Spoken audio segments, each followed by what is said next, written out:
Ok. Y ya puedo compartir, hermanita, ya, ¿verdad? Eso, muy bien.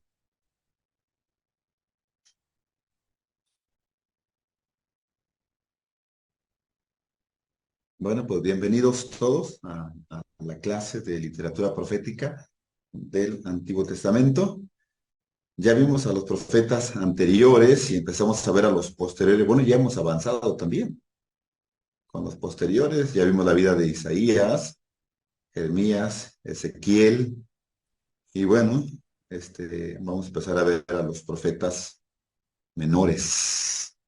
A los menores. Y aquí tenemos a los menores. Son 12 desde Oseas hasta Malaquías. Tenemos Oseas, Joel, Amós, Abdías, Jonás, Miqueas, Nahum, Habacuc, Sofonías, Ageo, Zacarías y Malaquías. Yo sé que ustedes lo saben de memoria, desde Génesis hasta Apocalipsis, y sobre todo los libros de los profetas menores, sí se lo saben de memoria. Recuerdo que alguien de ustedes lo dijo en clases anteriores. Yo no me he puesto a la tarea de memorizarlos, pero sí, yo creo que sí podemos memorizarlos. Pero hasta aquí no me los sé en orden, ¿eh? Si empiezo con Oseas ahí por mi quedan aún, yo creo que ya, ya no sé cuál sigue. Sí los encuentro, pero no me he dado la tarea de memorizarlos, el orden, pues. Pero ahí tenemos a Oseas, Joel, Amós, Abdías, Jonás, Miqueas, Nahum, Habacuc, Sofonías, Ageo, Zacarías y Malaquías. Ahí tenemos a los 12 profetas menores. Bueno, en la literatura hebrea, estos libros son conocidos como los 12. Están en un solo paquete, en un solo rollo. Por eso se les conocía el rollo de los 12 o el libro de los 12. Es conocido en nuestras Biblias como profetas menores. Los profetas menores.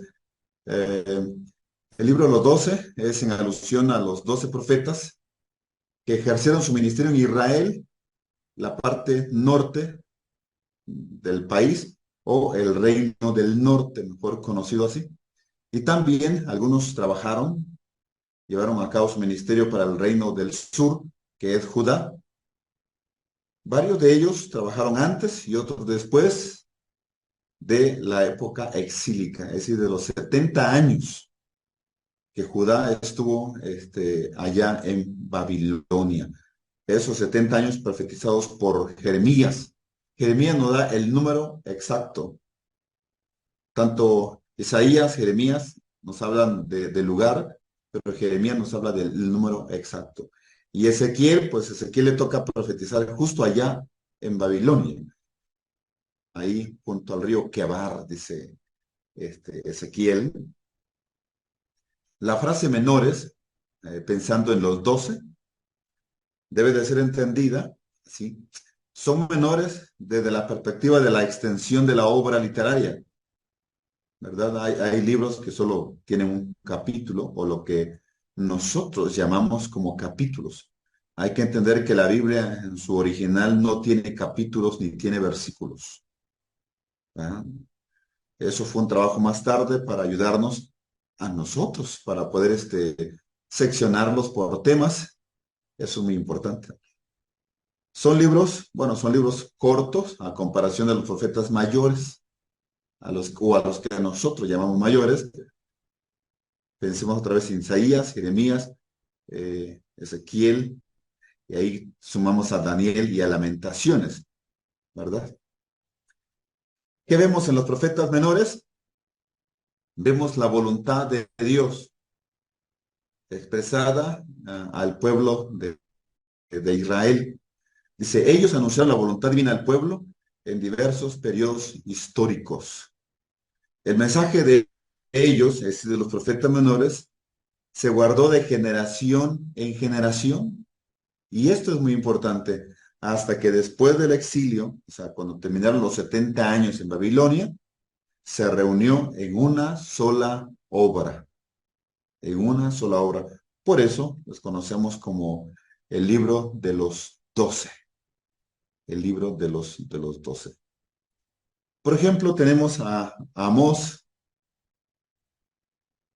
y Oseas, dos de los 12. Ellos predicaron en el reino del norte, en Israel, por los años 750 y 730. Su mensaje es enfocado solamente hacia el norte, mientras Miqueas, su labor profética, su mensaje fue hacia el sur, es decir, hacia Judá. Miqueas es contemporáneo de Isaías, este gran ícono de la historia de Israel, es contemporáneo de Amós y de Oseas. Oseas, quien encabeza el número de los 12 profetas menores, uno de los grandes hombres de Dios. Bueno, la fe de este hombre fue sacudida, su vida moral fue sacudida, su vida matrimonial, su vida familiar. Tenemos a Nahum, Habacuc y Sofonías. Ellos llevaron a efecto su labor profética en la época de Jeremías. O sea, fueron contemporáneos de Jeremías, quizás en la parte ya final. Esto es muy importante.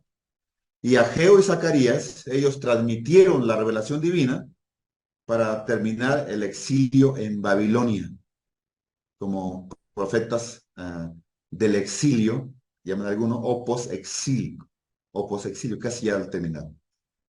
Y tenemos a Malaquías.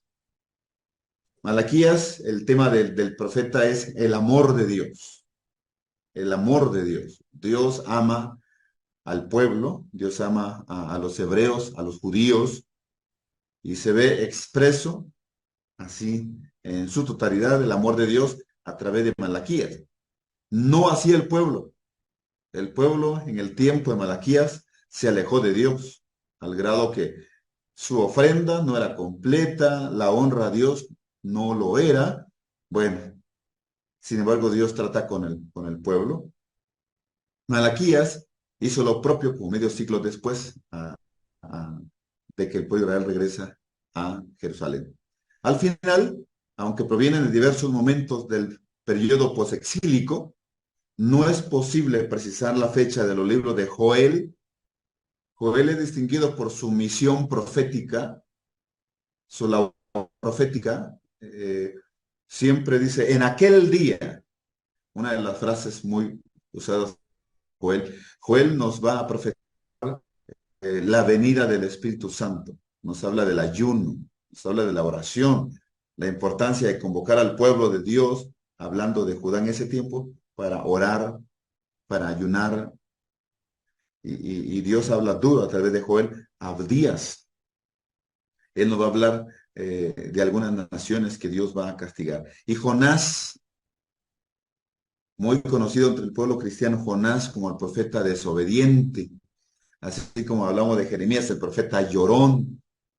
Decimos, Jonás era desobediente, pero si tú y yo hubiéramos estado en el lugar de Jonás, no sé, hubiéramos hecho exactamente lo mismo. Exactamente lo mismo. Ok, empecemos con Oseas. Empecemos con Oseas. Mire, Oseas ah, tiene 14 capítulos. Tiene 14 capítulos. Al parecer creo que es el más grande de los profetas menores. Tiene 197 versículos. Es el libro número 28 de los 39 que tiene el Antiguo Testamento. Y es el número uno de los profetas menores. Encabeza este rollo o este libro de los 12. No porque sea de mayor importancia.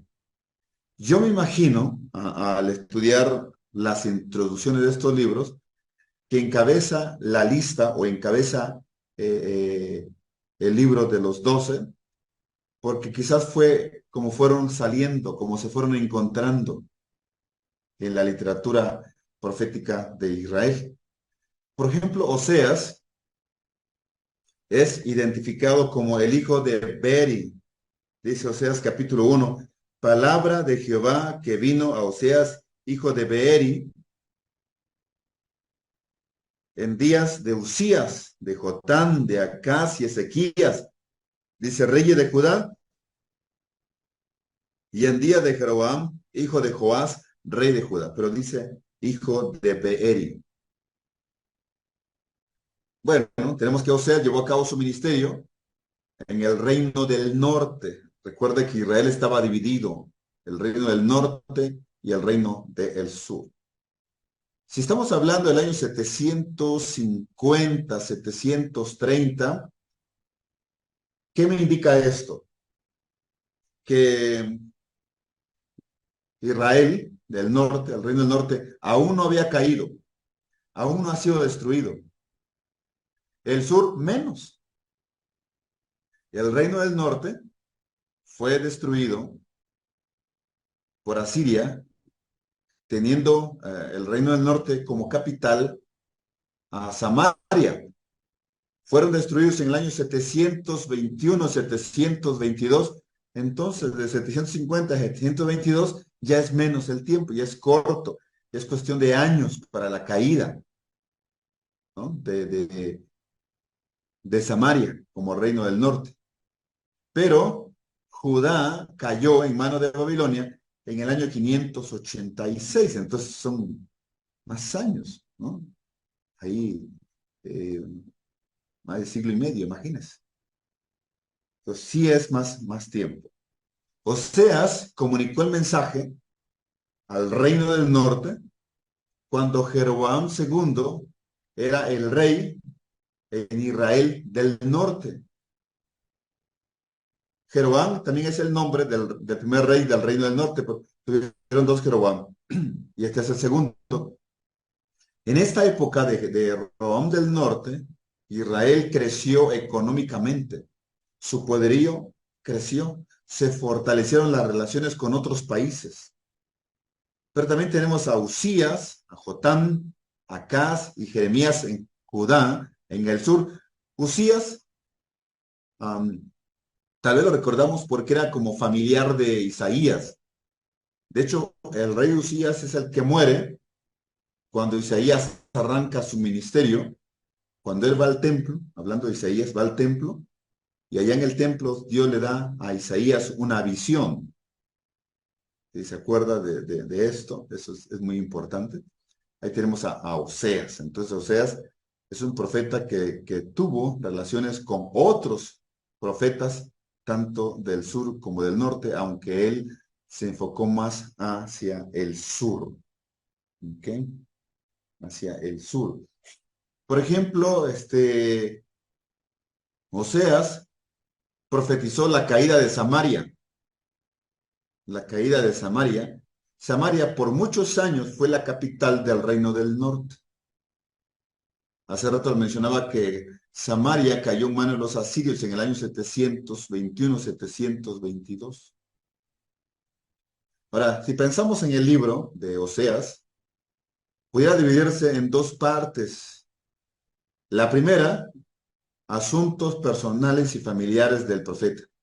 Y bastante crueles, ¿eh? Bastante crueles. Por ejemplo, a Isaías, Dios le da una mujer profeta. Ya lo vimos, y no se dice más de la mujer, pero que fue esposa profeta y que tuvieron dos hijos.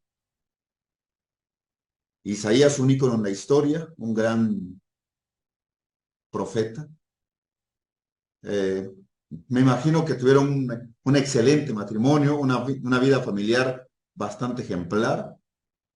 A Jeremías, Dios le dice, lo siento, te prohíbo que te enamores, no quiero que te cases. Por favor, no quiero que te cases, ¿no? Y a Ezequiel le dice, ¿sabes qué? Él era casado. Tengo que quitarte a tu esposa. Y Dios le quita a Ezequiel su esposa y le dice, no quiero que llores. Haz de cuenta que no pasó nada, le dice Dios al profeta Ezequiel, ¿no? ¿Cómo que no pasó nada? Era su esposa. Y aquí en Oseas es todo lo contrario. Yo no sé si Oseas, aunque el libro no lo dice, le haya dicho a Dios, Señor, yo quiero una esposa, ¿no? Y Dios le envía a una mujer, ¿verdad? Una mujer prostituta para que sea su esposa. La parte 2 dice aquí, de los números en verde, oráculos, donde se presenta la infidelidad del pueblo. Entonces, esa era la misión de Dios al darle al profeta una mujer infiel, una mujer prostituta. Porque esa parte va a presentar la infidelidad del pueblo y el castigo que el pueblo se merece. Sin embargo, vamos a Pastor, encontrar que Dios habla de salvación, de esperanza y de un buen futuro. Sí, pastor, entonces la primera parte es asuntos personales en el sentido de que Dios le manda que se case con la prostituta, los hijos, regresa a la prostituta y todo esto. Y la segunda parte sería el castigo, la infidelidad del pueblo. así es. La primera parte, diríamos, la infidelidad de la esposa, la segunda parte, la infidelidad del pueblo. Pero la primera parte le da lecciones grandes al pueblo, que el pueblo no debe de ser fiel. Pero le está diciendo Dios al profeta Oseas, el pueblo es como tu esposa. Yo creo que Dios siempre hizo esas comparaciones. Cuando envió por ejemplo, cuando envió Dios a Jeremías a la casa del alfarero, Dios le dijo, así son ustedes en mis manos. Así es el pueblo de Israel en mis manos. Por Isaías, Dios le dice, el pueblo de Israel es como la plata en las manos del platero. El platero no suelta la plata hasta que se ve reflejado en ella. Así haré yo. Y con Ezequiel, eh, aquella visión del valle de los huesos secos. Y después le dice, así son ustedes, oh casa de Israel. Y ahora, a través de Oseas, Dios le dice al profeta, así es mi pueblo, tal cual es tu esposa, infiel. Y yo siempre los perdono. ¿Por qué no vas a perdonarla tú a ella? Qué tremendo, ¿no? Quizás el profeta puede haber dicho, bueno, tú los perdonas porque eres Dios, pero yo no, ¿verdad? Pero él perdona a su esposa. Vamos a encontrar que en ambas partes, uno y dos, o todo el libro, el estilo poético es intenso, es firme, es apasionado. Tenemos a un Oseas que no lo vemos tan apasionado, ¿eh? En conquistar a su esposa. Y más cuando se va y tiene que ir por ella. No lo vemos enamorado. Pero sí tenemos un Dios apasionado por el pueblo, un Dios enamorado. Y Dios le dice al pueblo, te voy a llevar al desierto y allá te voy a hablar al oído y te voy a volver a enamorar, le dice Dios al pueblo. Se fue la luz por acá, a ver si no pasa algo más. Ya regresó. A ver si no nos desconectamos. Dice, bueno, el estilo poético es intenso, firme y apasionado. Y su lenguaje es conciso, corto y polivalente. O sea, tiene de todo. En sus mensajes, el profeta alterna los temas del amor de Dios y, por supuesto, el amor que él debe o debió de haber tenido a su esposa para perdonarle. Y los contrapone a la ira y el juicio divino. No solo hay amor, también hay juicio. También hay juicio. Pone en evidencia la infidelidad humana, los pecados del pueblo y las promesas y la esperanza en las promesas de Dios. Este libro nos da lecciones de que no podemos ser fieles a Dios como Dios quisiera que nosotros le seamos fieles. Sin embargo, a pesar de que no somos fieles a Dios con mayúscula y de manera constante, tenemos la fidelidad de parte de Dios a favor nuestro. Y eso nos emociona. Veamos un poco acerca del matrimonio del profeta. Su matrimonio con una prostituta es símbolo de la infidelidad del pueblo. En el capítulo 1, o está del capítulo 1 hasta el capítulo 3. Pero, por ejemplo, el versículo 2 del capítulo 1, Dios le dice a Oseas, en el principio de la palabra de Jehová, por medio de Oseas, dijo Jehová a Oseas, ve y toma a una mujer fornicaria, fornicaria, e hijos de fornicación, porque a tierra, porque la tierra fornica, apartándose de Jehová, dice la versión 1960. Y el 3 fue pues y tomó a Gomer, hija de Diblaim, la cual concibió y le dio a luz un hijo, y le dijo Jehová, ponle por nombre Jezreel, Jezreel, que quiere decir Dios siembra, Dios siembra. Porque de aquí a poco yo castigaré a la casa de Jehú. Jehú fue uno de los reyes del norte, y toda la dinastía de Jehú duró 111 a 112 años. De hecho, la dinastía de Jehú fue la más larga que tuvo el reino del norte. Jehú como tal reinó 28 años, pero su dinastía tardó 110 a 112 años, más o menos. Dice al final del versículo 4, y haré cesar el reino de la casa de Israel, dice Dios. Dios está profetizando aquí la caída de Samaria. Versículo 5, en aquel día quebraré yo el arco de Israel en el valle de Jezreel. O sea, lo más fuerte lo haré pedazos. Concibió ella otra vez y dio a luz una hija y le dijo Dios, ponle por nombre Lo Ruhama, que quiere decir no compadecida, no compadecida, porque no me compadeceré, dice Dios, más, ya no me compadeceré más de la casa de Israel, sino que los quitaré del todo. Y el 7, más de la casa de Judá tendré misericordia y los salvaré por Jehová, su Dios. Y no los salvaré con arco, ni con espada, ni con batalla, ni con caballos y jinetes. Después de haber detestado a lo Ruhama, concibió y dio a luz un hijo, y dijo Dios, ponle por nombre Loami.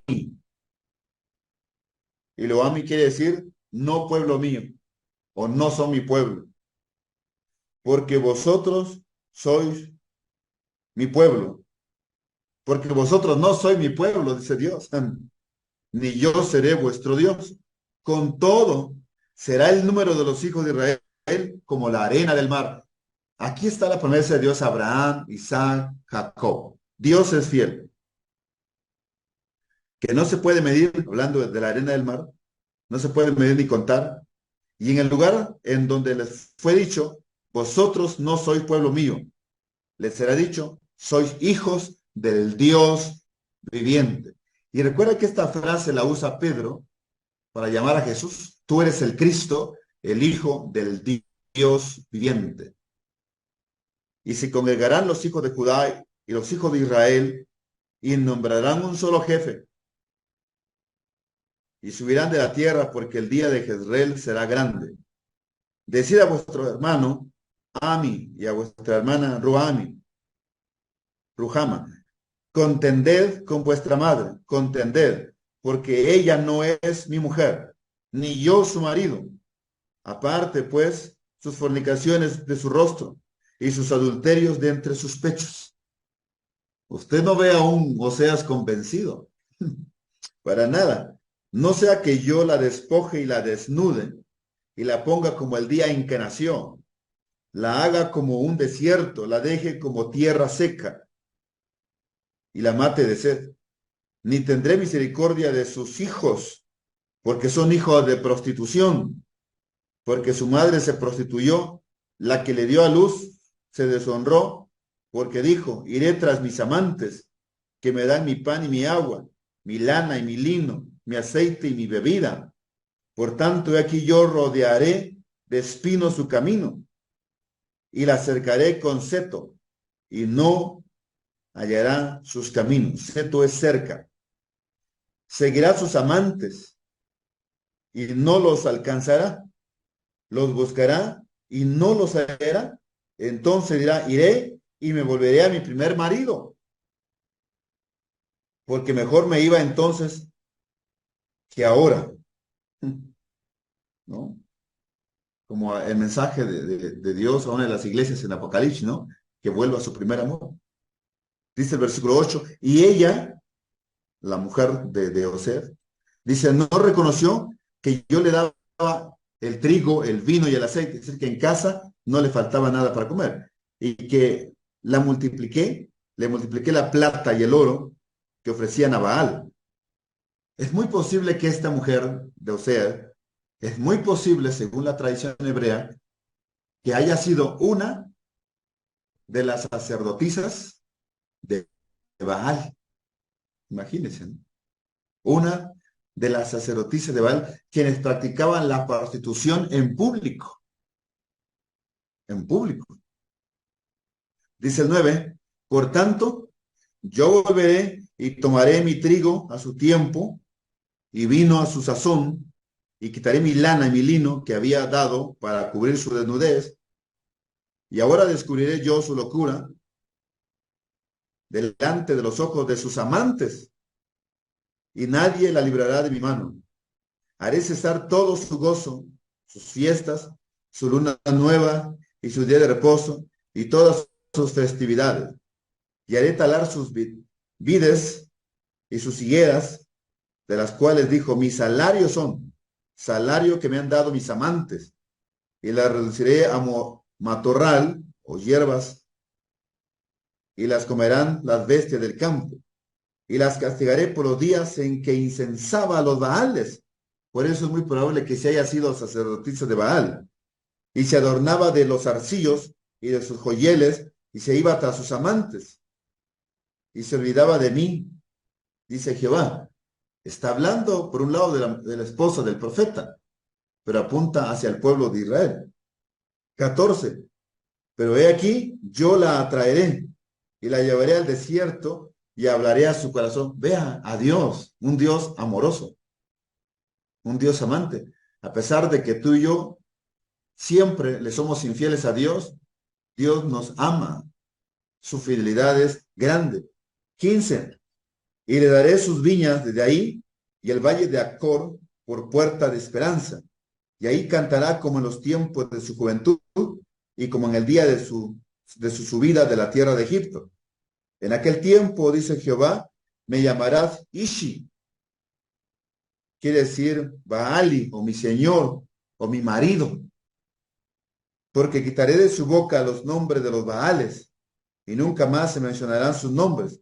En aquel día haré para ti pacto con las bestias del campo, con las aves de los cielos y con las serpientes de la tierra, y quitaré de la tierra arco y espada y guerra, y te haré dormir segura, y te desposaré conmigo para siempre, y te desposaré conmigo en justicia, en juicio, en benignidad y en misericordia, y te desposaré conmigo en fidelidad, y conocerán a Jehová. He aquí responderé, dice Jehová, yo responderé a los cielos, y ellos responderán a la tierra, y la tierra responderá al trigo, al vino y al aceite, y ellos responderán a Jezreel, que quiere decir Jehová siembra, y la sembraré para mí en la tierra, y tendré misericordia de Roama, que quiere decir no compadecida, y diré a Loami, tú eres pueblo mío, y él dirá, Dios mío. ¿Cómo ven esta parte del profeta? ¿Qué opinión, qué reacción tenemos? A ver, quiero escucharles. Pues son lecciones que debemos de tomar muy en cuenta en cuanto a nuestra conducta, ¿Ah? en cuanto a nuestra manera de vivir, de responderle al Señor. Perfecto. ¿Sí? Yo lo veo así como que se nos está refiriendo, o sea, lo que se está refiriendo a nosotros, ¿sí? Así es. ¿Por qué? Porque definitivamente, como decía, estamos faltándole en muchas Ajá. cosas, en muchas, sobre todo en este tiempo. En este tiempo Por ejemplo, estaba yo aquí a la vuelta, como a las 12 del día, donde venden quesos, un señor que vende quesos, y que me he hecho muy amiga de él porque me deja sentarme cuando me canso. Y pasó un chico de aquí de bachilleres con una chica, pero totalmente, no sé si drogada o borracha o qué, y ahí se cayó, ahí sentada en el suelo, no la podían levantar, de bachilleres. ¿Qué estamos haciendo? ¿Y qué estamos haciendo los adultos? Porque ¿a dónde están los padres de esa criatura? Así es. Y todo eso, pues si lo vemos, allá faltaron, allá la prostituta, allá todo eso. Pero aquí lo estamos viendo y lo estamos viendo desafortunadamente en nuestra juventud. Así es. Excelente. Gracias por este resumen y esta reflexión, ¿verdad? Y así es las escrituras. Aunque es la vida del profeta, a la vez Dios hace una comparación con el pueblo de Israel en ese momento. Y el desafío es para nosotros que podamos mantenernos fieles a Dios. Sí. Y Que también, seamos también fieles a Dios. como, Ujú. también Sí, como el amor de Dios, ¿no? Que tiene como nosotros, así como hacerlo tuvo con su esposa a pesar de todas las malas cualidades, imperfecciones que ella tenía, así Dios también nos ama con esas mismas imperfecciones, ¿no? Nos ve como su pueblo. Sí. así es. Sí, porque vemos el mandato de Dios a que Oseas tome a esta mujer prostituta. Ujú. Ujú. Esta viene con él, tiene hijos, luego regresa a su vida antigua. Parece que era como decir, ay, qué padre que se fue, ¿no? Pero no, Que Dios le pide al profeta que vaya por su esposa, que vaya y la tiene que comprar. Y él hace esa labor. Por eso ahí la comparación de Dios después es lo mismo que yo estoy haciendo con ustedes, oh casa de Israel, oh pueblo de Israel, la nación de Judá. Y hay que entender, aún falta para que Samaria, como capital del Reino del Norte, quede destruida. Y falta aún muchos años, más de un siglo, para que Judá quede destruida. Pero ya está el mensaje de Oseas. ¿Sí? Porque me parece muy duro lo que tuvo que pasar el profeta de casarse con esta persona. Me parece muy duro todo lo que tuvo que pasar para que se pudiera hacer un comparativo de su vida con lo que iba a pasar con Israel, la infidelidad de Israel. Pero pues a Dios así lo decidió, ¿no? Para que nosotros veamos el ejemplo, ¿no? Así es, Dios fue quien quiso así, porque él le dijo al profeta, ve y toma una mujer. Y le dijo dónde debería de tomarla. Eso es, eso es tremendo. ¿Ok? Sí. Infidelidad, castigo y restauración. Los pecados del pueblo están expresados en la vida del matrimonio y familia de Oseas. ¿Qué más? Encontramos temas como el culto, los sacerdotes, la implantación de la justicia, la moral pública, privada y las políticas nacionales. Vemos un pueblo terco, necio, ignorante. Sin embargo, un pueblo al cual Dios dice, los voy a llamar con cuerdas de amor. No, hombre, yo creo que no merece cuerdas de amor, ¿no? No, no, no, no, no. Las cuerdas quizás debían ser diferentes, ¿no? No de amor. Pero ahí está el amor de Dios, pues. Por ello, el mensaje del profeta de tener con arrepentimiento, de misericordia de parte de Dios, el pueblo es llamado a volverse. Shuv es la palabra hebrea para arrepentimiento, para volverse. Y Shuv indica un cambio de mentalidad. Cuando nosotros cambiamos nuestra manera de pensar, cambiamos nuestra manera de vivir. Y el pueblo no ha cambiado, el pueblo de Israel. Si observamos a la mujer de Oseas, tampoco cambió. Teniendo un esposo, teniendo hijos, ella no cambió. Y el pueblo de Israel tampoco. Ustedes y yo tampoco, tampoco cambiamos.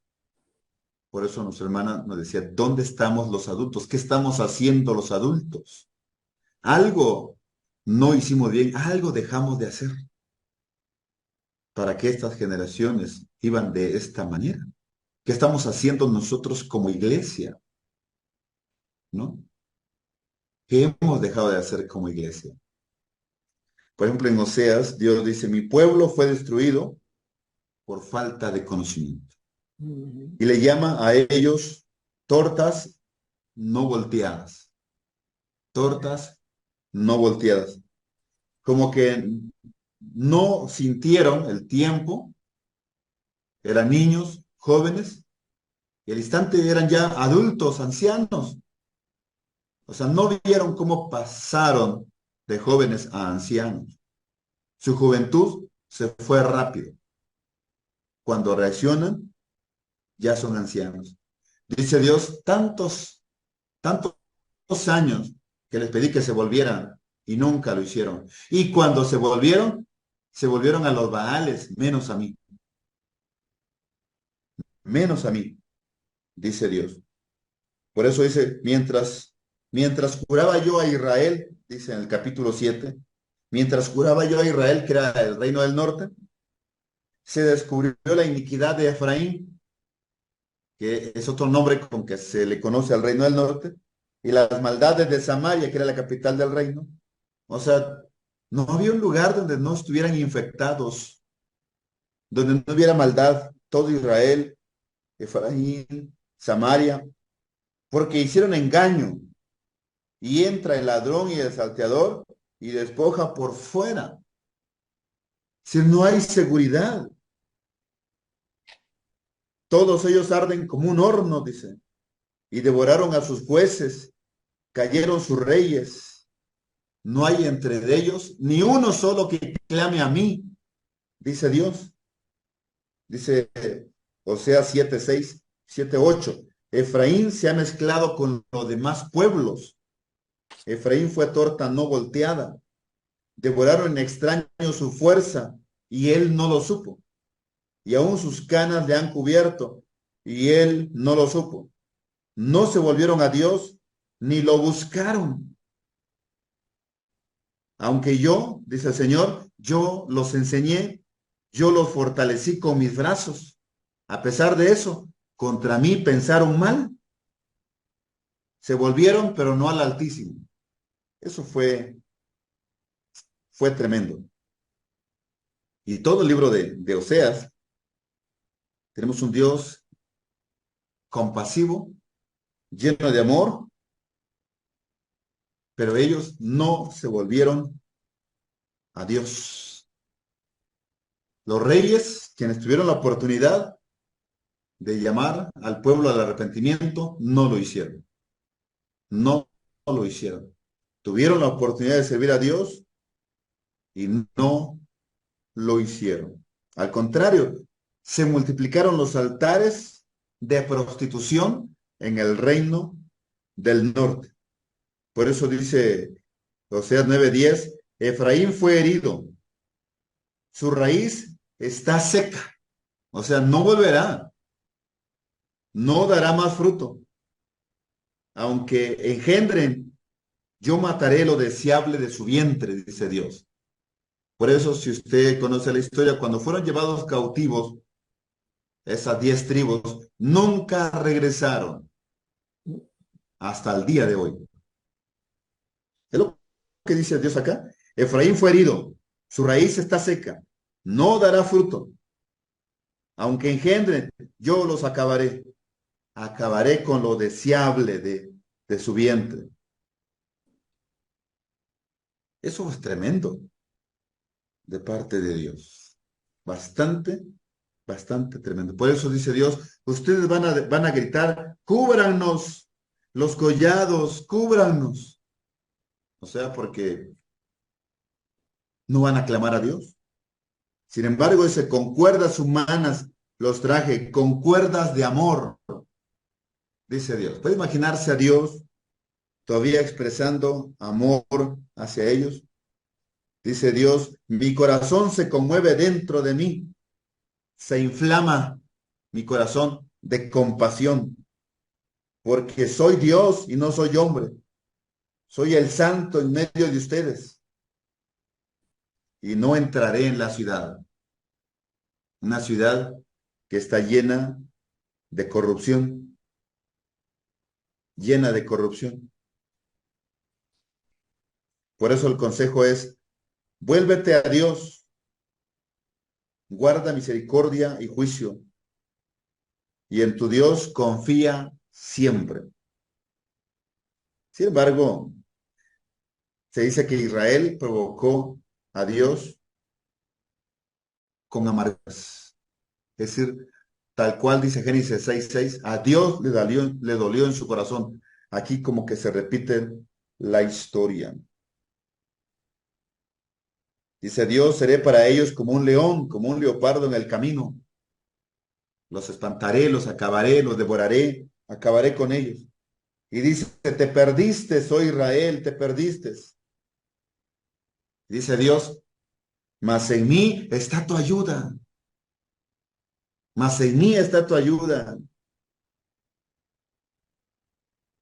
Te van a venir dolores como de mujer que da a luz y vas a sufrir. Serás asolada, morirás a espada. Tus niños morirán a espada. Tus niños morirán estrellados en las paredes y tus mujeres encintas les cortarán el vientre. Y así fue. Así fue cuando llegaron los asirios y estuvieron a Samaria. Así sucedió. Sin embargo, dice Dios, sin embargo, yo sanaré su rebelión.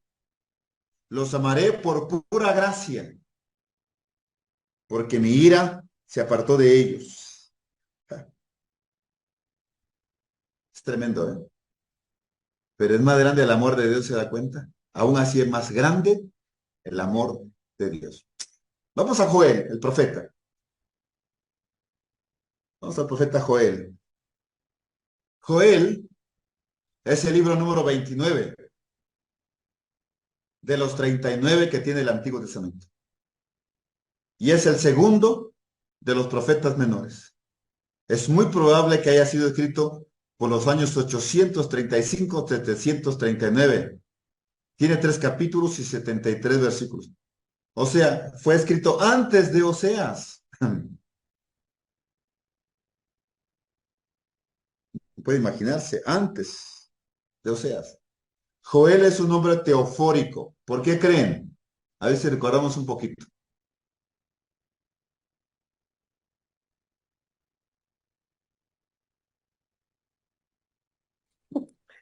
Que es Jehová, es Dios. ¿Por qué es un nombre teofórico? Porque sonaba a Jehová, ¿no? O algo así. O Jehová, Acá o suena a papá, Dios. Pero Joel, tenía un sonido a Dios. Sí. ajá, Eufórico. Jodeja, pero él Ujú. tiene que ver con, él para los hebreos era el apócope o el diminutivo, mejor dicho, el diminutivo, no el apócope, el diminutivo de Eloi o Elohim. Elohim es Dios en plural, que habla de la majestad, la pluralidad de Dios, y, y, y él ah, habla del Dios de la montaña, la deidad, el poderoso, porque él puede traducirse como fuerte o poderoso. Y, y aquí hablando de Joel, de Ja es el apócope de Jehová, si usamos el término en castellano, Ja, el apócope. de Jehová. De ahí viene aleluya, de ahí viene el nombre de Joshua. Entonces, Joel quiere decir Jehová es Dios, pero por la terminación él, o Teo, si así fuera algún nombre, es un nombre teofórico. Teo es Dios o deidad. Fórico de foro es portador. Entonces, teofórico es quien porta el nombre de Dios.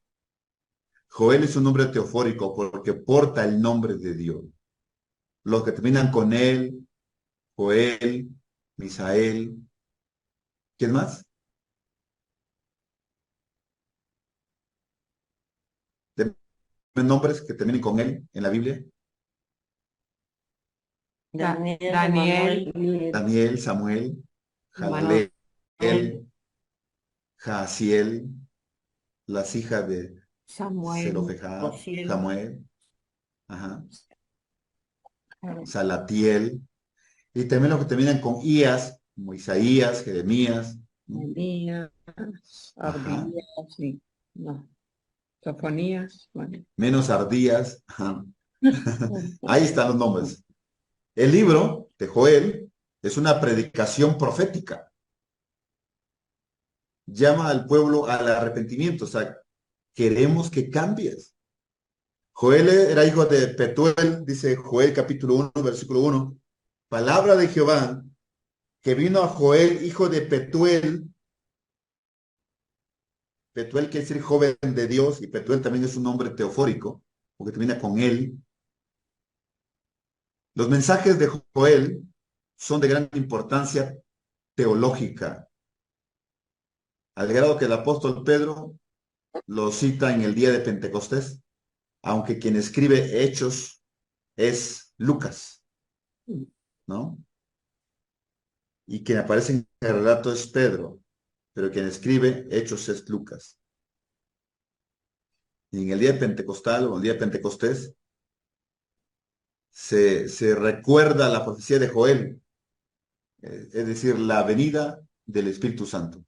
La lectura del libro, hablando del libro de Joel, que tiene 3 capítulos y 73 versículos, nos ayuda a ubicar al pueblo de Israel en su contexto social y político. Vemos que la naturaleza del juicio divino que el profeta describe y el uso de sus expresiones del periodo del destierro nos indican que la obra proviene de un contexto de crisis y de desolación una vez que termina el exilio. Las plagas y la destrucción describen la catástrofe nacional por la que pasó Judá después de la devastación efectuada por el ejército de Babilonia. Por el ejército de Babilonia. Esto es interesante. Está profetizando y aún estará por venir, ¿no? El día del Señor, uno de los temas que encontramos en Joel, el libro puede dividirse en 2 secciones que son, 1, la devastación que produjo el día del Señor, del capítulo 1 al 2, 27. Por ejemplo, voy a leer parte del capítulo 1. Dice el versículo 2. Oíd esto, ancianos, y escuchad, todos los moradores de la tierra. Lo que le está diciendo es, ya no hay joven entre ustedes. Se acabaron. ¿Aconteció esto en vuestros días o en los días de vuestros padres? De esto contaréis a vuestros hijos y vuestros hijos a sus hijos y sus hijos a la siguiente generación. Escuche esto, lo que quedó de la oruga o del gusano lo va a comer el saltón, y lo que quedó del saltón lo va a comer el revoltón, o lo comió, dice la versión 60, y la langosta comió lo que del revoltón había quedado. O sea, un juicio, apenas ni te recuperas cuando hay otro juicio. Por eso dice el 5, despertad borrachos, llorad, gemid todos los que bebéis vino, a causa del mosto, porque os es quitado de vuestra boca, porque pueblo fuerte e innumerable subió a mi tierra, y sus dientes son dientes de león, y sus muelas muelas de león. Asoló mi vid y descortezó mi higuera, del todo la desnudó y derribó sus ramas, quedaron blancas. Llorad tú como joven vestida de cilicio por el marido de su juventud, ¿no? Que se le muere. Desapareció de la casa de Jehová la ofrenda y la libación. Los sacerdotes, ministros de Jehová, están en duelo. El campo está desolado, se enlutó la tierra, porque el trigo fue destruido. Se secó el mosto, se perdió el aceite. Confundidos labradores gemid, viñeros, por el trigo y la cebada, porque se perdió la mies del campo. La mies está seca y pereció la higuera, el granado también, la palmera y el manzano. Todos los árboles del campo se secaron, por lo cual se extinguió el gozo de los hijos de los hombres. Dice el 14, proclamad ayuno y convocad a asamblea, congregad a los ancianos y a todos los moradores de la tierra en la casa de Jehová vuestro Dios y clamad a Jehová. Ay del día, porque cercano está el día de Jehová y vendrá como destrucción por el Todopoderoso. Es decir, el castigo que viene es de destrucción. Tiene que ver con la caída de Samaria en el norte y con la caída de Jerusalén en el sur. Esto es bastante tremendo. Sin embargo, uno puede ver la gracia de Dios, la misericordia de Dios. El Señor viene, hay que cambiar nuestra conducta. El Señor viene, hay que ser transformados. Por eso dice en el capítulo 2, versículo 16, reunid al pueblo, santificad la reunión, junten a los ancianos, congreguen a los niños, aún a los bebés, salga de su cámara el novio y de su tálamo la novia. O sea, no es momento de estar en luna de miel, es momento de estar con Dios, lo que está diciendo acá. Y Jehová, solícito por su tierra, perdonará a su pueblo. He aquí yo os envío pan y mosto y aceite y seréis saciados. Pero tienen que arrepentirse. Dice, tierra mía, alégrate y porque Jehová, alegre es el Señor. Y después de esto derramaré mi espíritu sobre toda carne. En el 2, versículo 28. Y profetizarán vuestros hijos y vuestras hijas, y vuestros ancianos soñarán sueños, y vuestros jóvenes verán visiones. Todo aquel que invocar el nombre de Jehová será salvo. O sea, no importa que haya destrucción, no importa que haya muertes de los que están con vida, de invocar el nombre del Señor, será salvo. Imagínate, ni los adultos, ni los jóvenes, niños, invocaban el nombre del Señor. Por eso Pablo hace referencia a esto otra vez en Romanos. El que invoque el nombre del Señor será salvo. Sigue siendo una verdad bíblica. Hay que entender que Dios es el Señor y juez de toda la tierra. El día del Señor viene con poder para destruir a ambas naciones, a los del norte y a los del sur.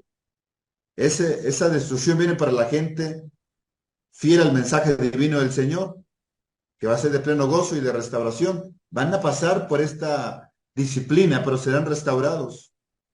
Y muchos de ellos fueron llevados fieles, hablando de los del sur, fueron llevados fieles a Babilonia. Del norte no hubo ni una persona.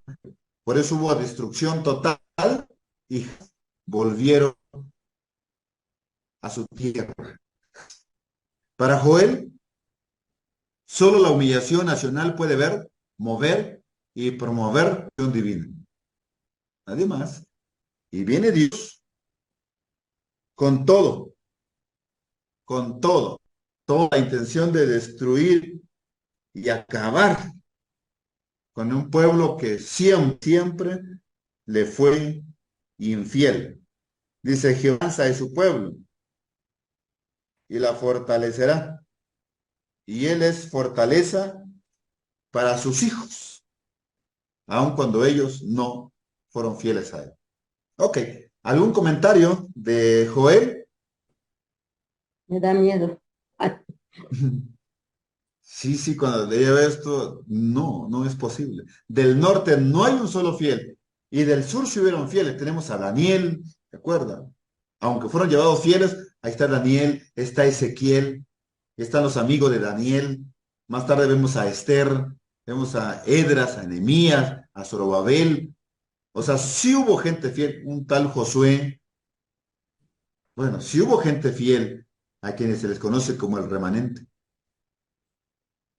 Es tiempo de que nosotros nos volvamos a Dios. Como usted lo expresaba, hermana Lulú, hace rato, ¿verdad? ¿Qué estamos pero en haciendo los adultos? obediencia. Nosotros somos fieles a Dios.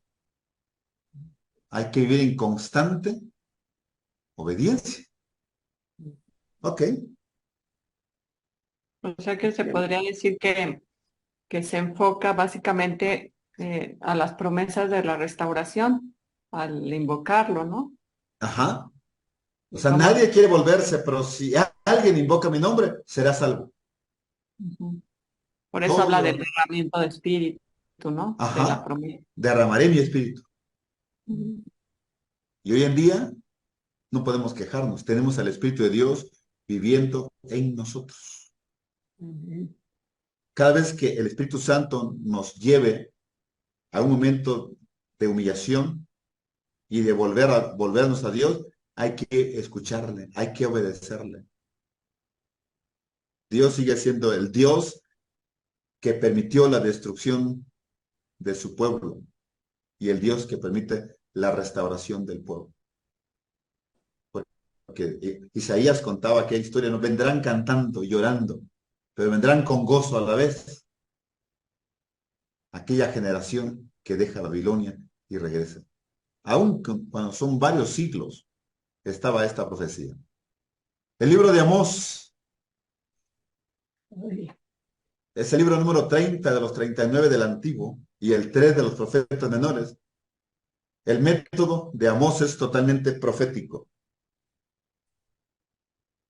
totalmente profético. Y su propósito es interpretar el juicio de Dios. Interpretar el juicio de Dios. El tema es la justicia de Dios. Amós significa carga. El libro es escrito por el año 760. Ahora recuerde que Israel del norte cayó en el 720 más o menos, 721. Y en el sur, Judá cae en el 586, pero está más cerca al del norte. El libro de Amós tiene 9 capítulos y 146 versículos. Amós fue un buen profeta, un paladín de justicia, un agricultor. Provenía de la ciudad de Tecoa, como a 10 kilómetros al sur de Belén. Belén significa casa de pan, ahí nació David, ahí entre las montañas de Judá, entre las montañas de Judá. Ahí tenemos a Amós.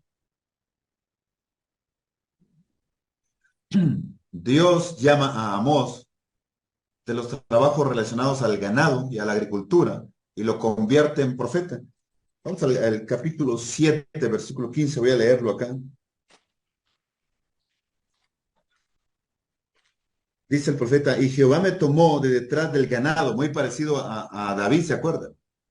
ujú. Y me dijo, ve y profetiza a mi pueblo Israel, detrás del ganado, un pastor de ovejas.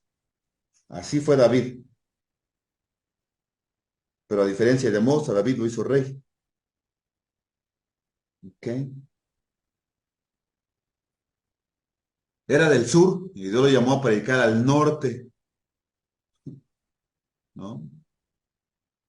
como hay pastores del sur, bueno, originarios del sur o del sureste del país y pastorean en el norte, algo así.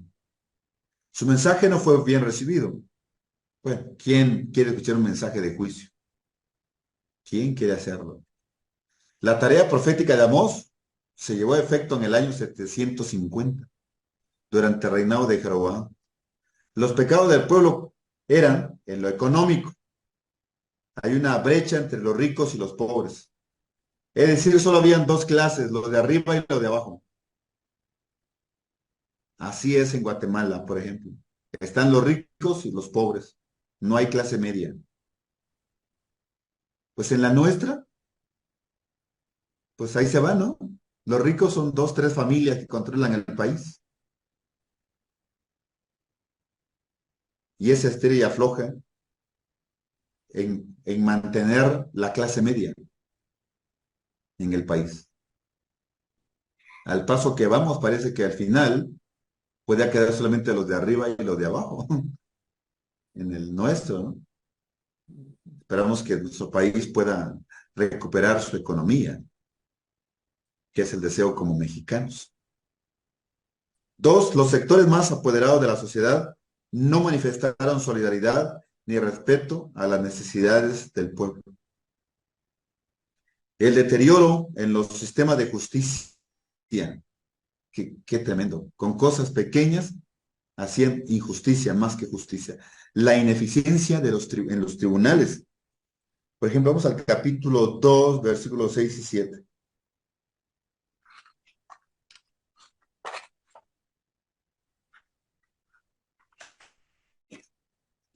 Dice el capítulo 2, versículos 6 y 7.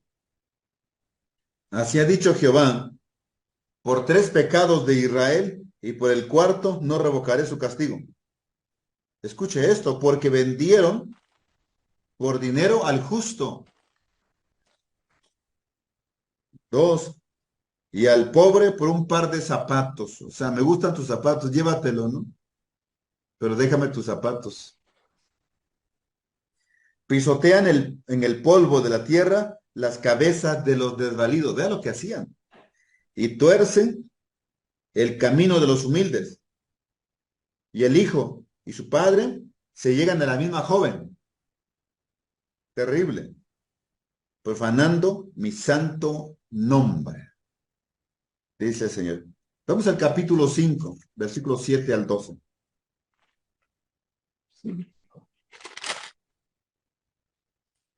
Dice el 5. Los que convertís en ajenjo el juicio y la justicia la echáis por tierra. Buscad al que hace las Pléyades y el Orión, y vuelve las tinieblas en mañana, y hace oscurecer el día como noche, el que llama a las aguas del mar y las derrama sobre la faz de la tierra. Jehová es su nombre, que da esfuerzo al despojador sobre el fuerte, y hace que el despojador venga sobre la fortaleza. Ellos aborrecieron al reprensor en la puerta de la ciudad, y al que hablaba lo recto abominaron. Por lo tanto, puesto que vejáis al pobre y recibís de él carga de trigo, edificáis casas de piedra labrada, mas no las habitáis, plantáis hermosas viñas, mas no beberéis el vino de ellas, porque yo sé de vuestras muchas rebeliones y de vuestros grandes pecados. Sé que afligís al justo y recibís cohecho, y en los tribunales hacéis perder su causa a los pobres. Por tanto, el prudente en tal tiempo calla, porque el tiempo es malo. Buscad lo bueno y no lo malo, para que viváis, porque así ha dicho Jehová de los ejércitos, porque así ha dicho Jehová, Dios de los ejércitos, estará con vosotros, como decís. Aborreced el mal y amad el bien, estableced la justicia y juicio. Quizá Jehová, Dios de los ejércitos, tendrá piedad del remanente de José. Sin embargo, todos fueron destruidos en el norte. El mensaje de juicio se puede ver en el libro. El libro presenta tres secciones temáticas fundamentales. Número uno, los oráculos del juicio hacia las naciones vecinas. El corazón del libro, los juicios, las demandas, los reproches, las amenazas y las divisiones del castigo. Y tercero, la futura restauración de Israel. A pesar de todo, de que es un pueblo infiel, Dios en su mente tiene un plan para salvar a su pueblo. O sea, Dios siempre tiene un plan para restaurarnos, a pesar de que tú y yo somos necios y tercos ante Dios. Dios siempre piensa en un plan para restaurarnos y acercarnos a Él. ¿Cómo ven a Amós? Por eso se le llamaba también a él como el profeta de la condena, ¿no? Se conocía como el Ajá, profeta de la condena, porque básicamente se enfocó en condenarlo por no hacerle ajá, caso a los profetas que Dios así les había es. mandado. Ujú. Entonces, pues Tremendo. ahora sí que se agarró muchos enemigos. Hoy sí. Y más en esos tiempos, ser profeta y decir la verdad a la gente era, pues, firmar tu condena. Firmar tu condena. Pastor, Sí. ¿nunca se ha relacionado lo que dice vendieron al justo por dinero con Jesucristo? Podríamos relacionarlo, por supuesto, ¿verdad? No es una profecía del Mesías, no es una profecía mesiánica. Es una profecía que se llevó en tiempo y espacio para el pueblo. Fue uno de los pecados del pueblo en ese tiempo, ¿verdad? No está descabellado relacionarlo, pero sí quizás manejarlo con cuidado, ¿verdad? Quizás podemos decir algo así como lo que sucedió con Cristo, ¿no? Como más tarde Pedro dice, el justo por los injustos para llevarnos a Dios. O las palabras de Judas Iscariote, ¿ah? He entregado sangre inocente. O las mismas palabras de Pilato en tres ocasiones, en Juan capítulo 19, Pilato dice que Jesús es justo, es decir, que no hay ningún delito en él, ¿no? Entonces, quizás podríamos relacionarlas con todo el cuidado necesario. Ujú. Por supuesto que sí. Ahí tenemos a Abdías. Ujú. El libro de Abdías es el libro número 31 de los 39 del Antiguo Testamento y el cuarto de los profetas menores. Es el libro más corto del Antiguo Testamento. Usted lo puede leer en menos de que canta un gallo. Bueno, un solo versículo. Un solo versículo. Y tiene 21 versículos. 21 versículos. Abdías profetiza el castigo de Edom.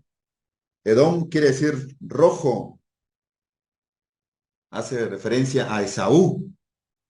A Esaú. Enseña que Jehová protege a su siervo. Enseña que Jehová protege a su siervo. De hecho, Abdías quiere decir siervo de Jehová. De ahí viene Obed, pues Abdías, siervo de Jehová. ¿Ok? Dice, Abdías profetiza el castigo de Edom, enseña que Jehová protege a su siervo. Es escrito durante la época del exilio, por los años 585. Ahora, si recuerda, Jerusalén cae en el 586. Entonces, si estamos hablando de 585, bueno, está en apogeo la destrucción de Jerusalén y de Judá. Abdías, el libro, es todo un discurso profético.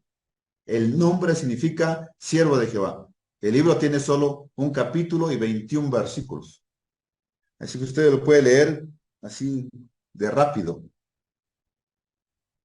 El libro presenta, o mejor dicho, el profeta presentó su mensaje en el Reino del Sur, luego del periodo del exilio, por el siglo V.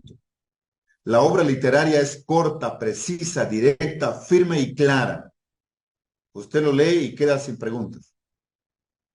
Y si tiene el contexto de los otros profetas, dice, órale.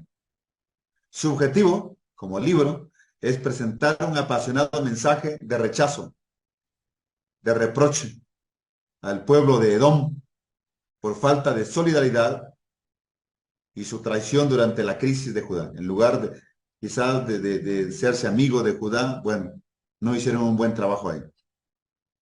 Es un anuncio, el libro, el contenido, es un anuncio del castigo que recibirían los edomitas por la violencia que llevaron a efecto contra su hermano Jacob, en alusión al pueblo de Israel, de manera específica, en contra de los ciudadanos de Judá.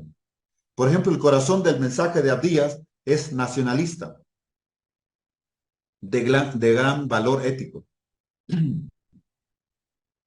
Y cualquiera diría, pues, tiene razón. Tiene razón. Está pensando en su pueblo, en su gente, en su país. El libro hace referencia al día del Señor. Dice el versículo 15. Cercano está el día de Jehová. Así lo ve él. Sobre todas las naciones, como tú hiciste, será contigo. Tu recompensa volverá sobre tu cabeza. Dice ahí. Órale. Eso es tremendo. Edom es descendiente de Esaú y Judá de Jacob. Esto podemos verlo en Génesis 25 y capítulo 32. Tres secciones básicas de estudio: la humillación y el juicio de Edom. La manifestación del día del Señor viene y viene con todo el día del Señor. Por ejemplo, es el versículo 16. De la manera que vosotros bebisteis en mi santo monte, beberán continuamente todas las naciones. Beberán y engullirán, o ahí estarán, se emborracharán, y serán como si no hubieran sido. Mas en el monte de Sión habrá un remanente. Escuche esto, un remanente que se salve, que escapa, pues, y será santo, y la casa de Jacob recuperará sus posesiones. La casa de Jacob será fuego, y la casa de José será llama, y la casa de Esaú estopa, y los quemarán, y los consumirán. Ni aún resto quedará de la casa de Esaú. Por eso nunca regresaron del norte. Pero los del sur sí habla de un remanente, si nos dimos cuenta. Y habla de restauración y de exaltación. Ahí está. Una pregunta, Abdías. Sí. cuando él habla acerca de la futura restauración de Sión, ¿a qué se refiere? ¿También al día del Señor? Ajá, es el día del Señor, exactamente. ¿Y Sión se refiere al lugar físico donde va a ser? Se refiere a Jerusalén en Mm. ese momento. Porque el monte de Sión, dice el Salmo 126, como Jerusalén tiene montes alrededor de ella. Y el monte de Sión, se cree que ahí fue construida la ciudad de Jerusalén. Y habla de Jerusalén como el monte de Sión, la fortaleza de Sión. Y por eso aquí usa la palabra Sión, que era profecía para ese momento. Y se cumplió tal cual. Entonces el día del Señor no solamente era destrucción, también es restauración. Si hablamos de la segunda venida de Cristo como el día del Señor, también va a haber destrucción. Dice Pablo que Dios destruirá con el resplandor de su venida al impío, pero también viene para restaurar o llevarse a su pueblo. Habrá resurrección de muertos, de los creyentes. Entonces también eso es el día del Señor. Y además ahí está Abdías, uno de los profetas menores. ¿Ok? Entramos al profeta Jonás. Jonás es el libro número 32 de los 39 y el 5 de los profetas menores. Tiene 4 capítulos y 48 versículos. Es toda una biografía. El libro es escrito por los años 785-760 Ok, entonces como que subimos y bajamos. Se da cuenta que parece una espiral. Subimos y regresamos. 785, 760 y Samaria destruido en el 722. Entonces, vean nada más. Si fue 760, bueno, hay una diferencia como de unos 40 años. El tema es la responsabilidad misionera. El nombre del profeta significa paloma. ¿Te imaginas? ¿Cómo te llamas? Le decían al profeta. Y él dice, me llamo Paloma. Como que no va, ¿no? Bueno, hoy en día en nuestro país nadie es igual que se llama Paloma o Paloma, ¿no?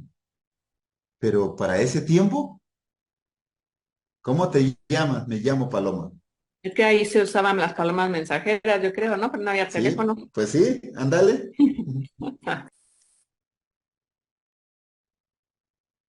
No había teléfono, hijo. Dijo, nada, pues es el profeta, es el mensajero de Dios. El libro presenta una serie de eventos y episodios en la vida del profeta que al igual que los otros requiere una reflexión. Requiere una reflexión. El énfasis de la obra es presentar la vida y las acciones de Jonás, más que articular dichos y profecías, aunque hay poesía en el libro. Dice el capítulo 1, vino palabra de Jehová a Jonás, hijo de Amitai, diciendo. Jonás vivió en la época de Jeroboam II. El mensaje de Jonás es uno, el juicio inminente de Dios sobre Nínive. En ese momento, la capital del imperio de Asiria, que en el año 721-722 conquistó Samaria y acabaría con ella. Pero es tremendo lo que sucede acá. Debido a las políticas militares, guerreras, imperialistas y expansionistas que los asirios llevaron a cabo, la ciudad de Nínive se convirtió en símbolo de hostilidad, de enemistad y violencia y crueldad contra el pueblo de Dios. Escuchar Nínive era escuchar lo peor, lo salvaje, la destrucción. Por eso Nínive es vista por los profetas como signo óptimo de pecado y de maldad. Nadie ama a Nínive. El mensaje de Jonás presenta esa tradición profética de juicio contra los enemigos de Israel. Y Nínive está entre las cabecillas. Por eso Jonás es llamado y comisionado por Dios para predicar el juicio y la destrucción de Nínive. Pero si es solo destrucción, qué bueno. Pero como el mensaje también llevaba arrepentimiento, mejor no quiero. Porque qué tal si les predico y una de esas y se arrepienten? Pues no, ¿verdad? Si no se arrepienten, qué padre. Solo voy y les anuncio que vendrá juicio de parte de Dios. Pero también el mensaje de Dios siempre llevaba la intención de que la gente escuchara y se arrepintiera y se volviera a Dios. El profeta rechaza la encomienda de parte de Dios. En lugar de viajar a Nínive, va en sentido opuesto hacia Tarsis. Y Tarsis, bueno, que representaba el lugar más distante en aquel momento. Por eso huyó en barco por el mar Mediterráneo. Lo que buscaba Jonás era huir de la presencia de Dios. Es lo que dice el versículo 3. Y se levantó para huir de la presencia de Jehová a Tarsis y descendió a Jope. Y allá encontró una nave que partía para Tarsis y pagando su pasaje, entró en ella para irse lejos a Tarsis. Y dice ahí, lejos de la presencia de Jehová. Hizo lo que nunca se puede. Intentó hacer lo que jamás se puede hacer. Intentó huir de la presencia de Dios. Dice el Salmo 139, versículo 10, si voy a los cielos, hablando de Dios, allí estás tú. Si voy a la tierra, ahí estás tú. Si voy a las aguas, ahí estás tú. Donde quiera que yo vaya, ahí me guiará tu mano. Entonces no podemos huir de la presencia de Dios. Jonás tampoco pudo hacerlo. En la travesía le sorprende una gran tormenta en alta mar. Los navegantes estaban en peligro. descubren que lo ocurrido es por causa de Jonás y bueno, lo lanzaron al mar. Aunque todos empezaron a echar sus cosas al mar con el fin de salvar la vida de Jonás. Y salvar la vida de Jonás es muy importante, pero Jonás no piensa en salvar la vida de los demás. En vez de perecer ahogado, Dios preparó a Jonás un gran pez. Hay varias cosas que Dios preparó para Jonás. Y lo primero que le preparó es un gran pez. Y usted puede leer el capítulo 2 y hay una narración tremenda en el capítulo 2. Imagínense, encontramos al profeta en el vientre del pez. Y lo encontramos orando en el vientre del pez. Así es que no esperemos tener un pez o estar dentro de un pez para poder orar. No esperemos estar dentro de un gran pez para decir, oh Señor, en cuanto salga de aquí, sí voy a ir a tu iglesia.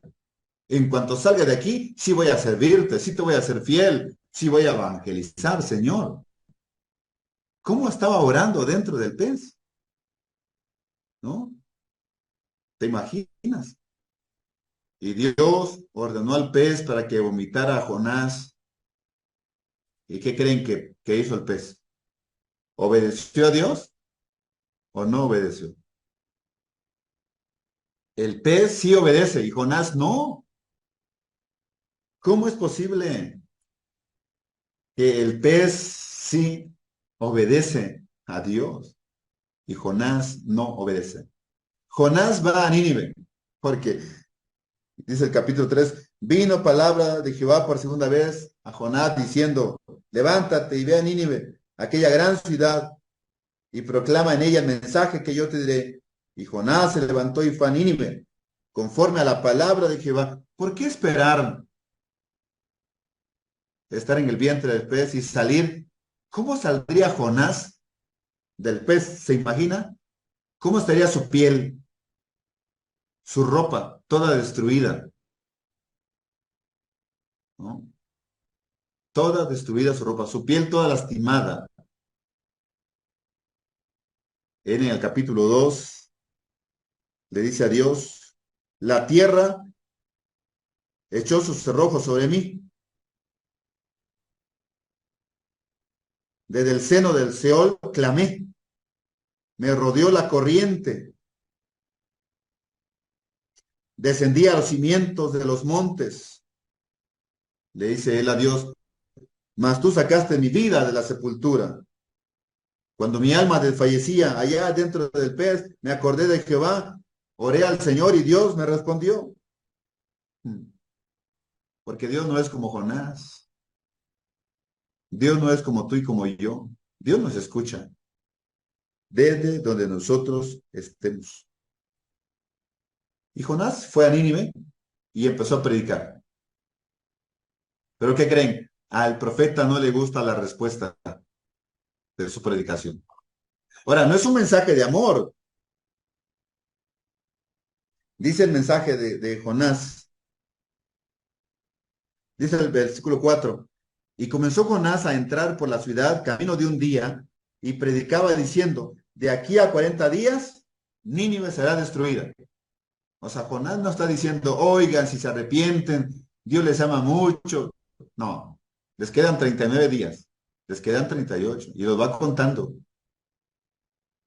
Y sorpresa, Jonás se convierte en el profeta cuyas palabras predicadas no se cumplieron. Porque su palabra es que Nínive será destruida. Y para sorpresa de Jonás, Nínive no fue destruida.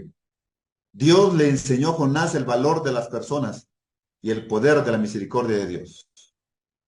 Allí en Nínive hay 120,000 personas, le dice Dios, que no saben distinguir entre su mano derecha y su mano izquierda. Y ellos fueron restaurados por Dios. Jonás representa en las escrituras todo lo que no debemos hacer o lo que no deben hacer los profetas. Es posible que esta obra represente el pensamiento de muchos israelitas después del exilio. ¿Quién quiere ir a Nínive? ¿Tú le predicarías a alguien que te ha ofendido? ¿A alguien que te ha lastimado?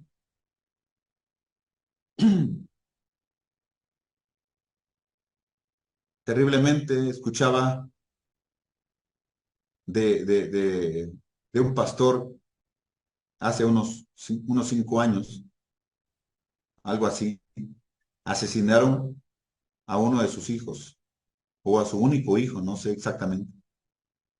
Él investigó y dio con el asesino de su hijo.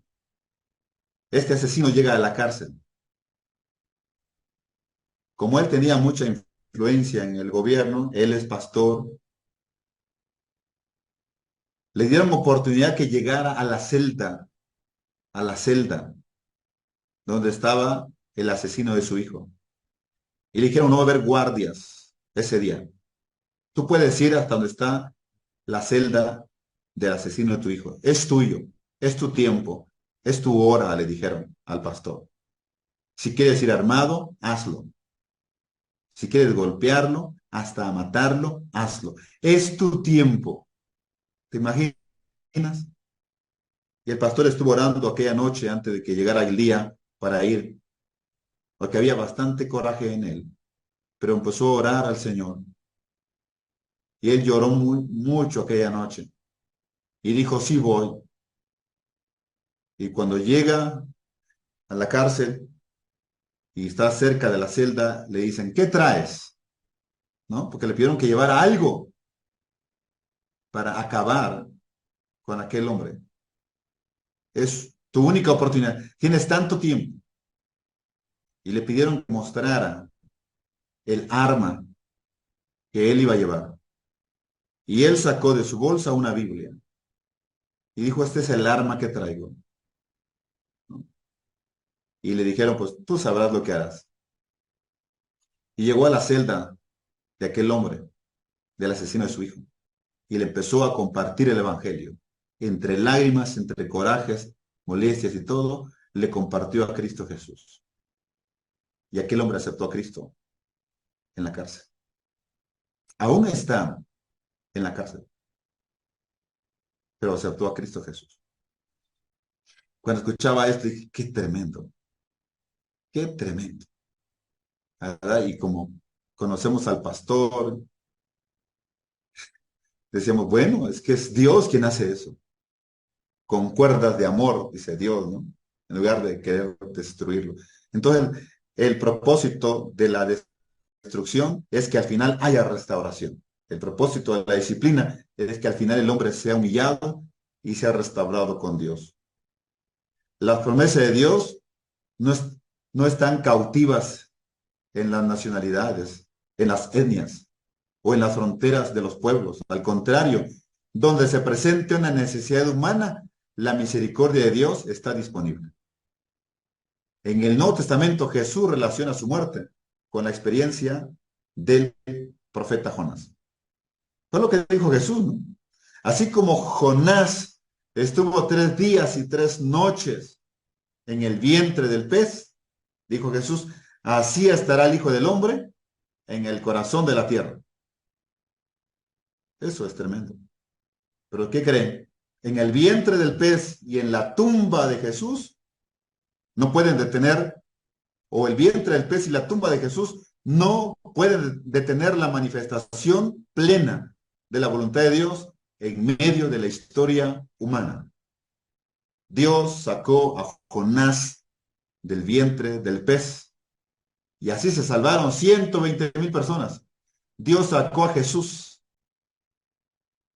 del sepulcro y este quedó vacío. Y así Él es el Salvador del mundo, el Cordero de Dios que quita el pecado del mundo. ¿Cuál es la estructura literaria? Jonás huye, la oración del profeta, la ciudad de niño se arrepiente, Jonás se enoja. Bueno, Dios cumple al final su palabra. Cumple al final su palabra. Ok, preguntas hasta aquí y cerramos. Y dejamos a Miqueas para la próxima clase. Comentarios, preguntas. Así que cierro acá. Comentarios, preguntas.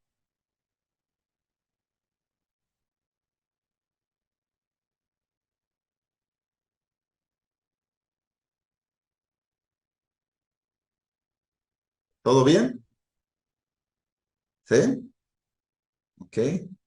¿Qué les parece si oramos a Dios? Y cerramos aquí y dejamos a Miqueas para la próxima clase. El próximo lunes es lunes santo. Ustedes me dicen luego si vamos a tener la clase. Yo aquí estoy, yo no voy a salir de vacaciones. Voy a estar acá. Me mandan mensaje que sí y tenemos la clase el próximo lunes. Vamos a orar al Señor. Padre Dios, te damos gracias por la vida de los profetas, que sin lugar a dudas traen mensajes de desafíos para cada uno de nosotros. Permite que tu palabra no regrese vacía y siempre haya cabida en nuestros corazones. Gracias por esta amada iglesia El Alfarero. Cuida la vida del pastor, su familia y de todos los que lunes a lunes nos conectamos para ser instruidos. Que tú nos guíes siempre hacia el centro de tu voluntad. Gracias, Señor. En el nombre de Jesús. Amén. Amén. Que Dios nos bendiga mucho. Mana Noemí, Mana Lulú, Juan Carlos.